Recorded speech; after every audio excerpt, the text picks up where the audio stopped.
1. This is the notes for 6-5 trapezoids and kites. An isosceles trapezoid has diagonals and base angles that are congruent.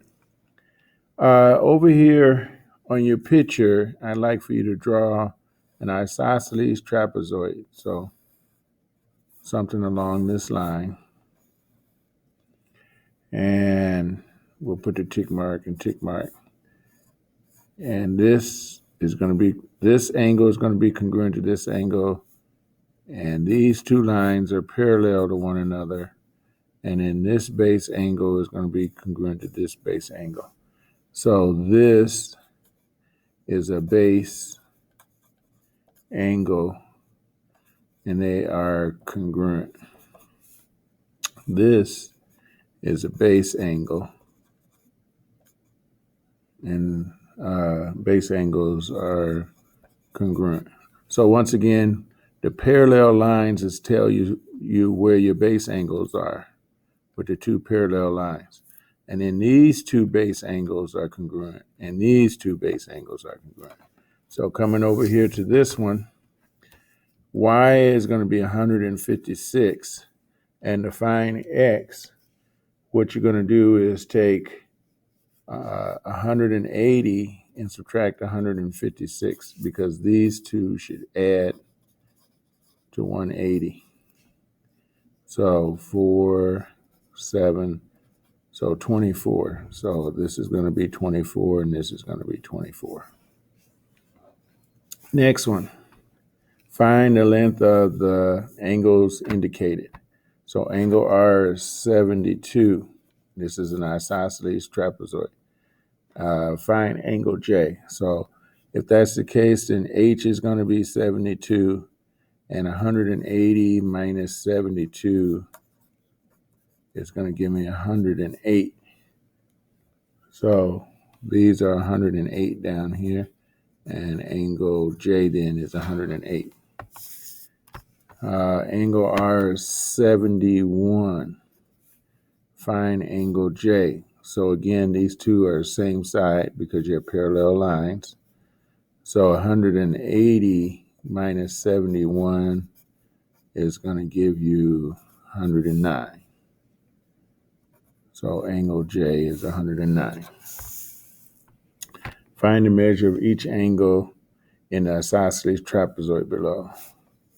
So angle R is going to be 70, and 180 minus 70 is going to be 110. So these angles up here are 110, both of them, because it's an isosceles trapezoid. This one over here, 2x plus 6 equals 3x minus 9. Subtract 2x from both sides. And so I get 6 is equal to x minus 9, add 9 to both sides, so 15 is equal to x. Find the measure of PS. So you got to go substitute it back in. So 2 times 15 plus 6, 2 times 15 is 30, plus 6 more is 36. So that's 36 for the side.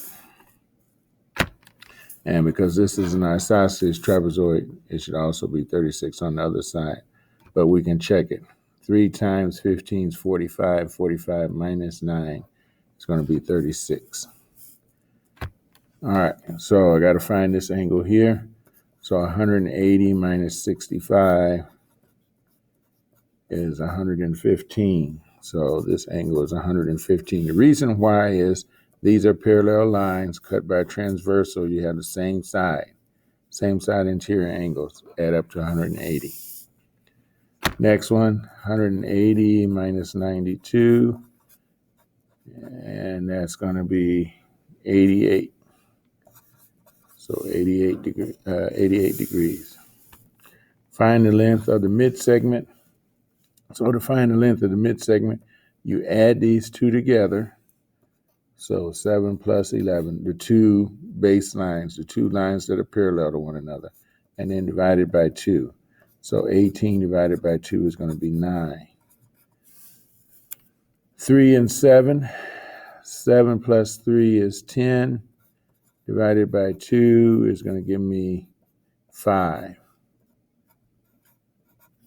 And these two are congruent to each other, and those two are congruent. So 7 plus 12 divided by 2, 19 divided by 2 is going to give me 9.5.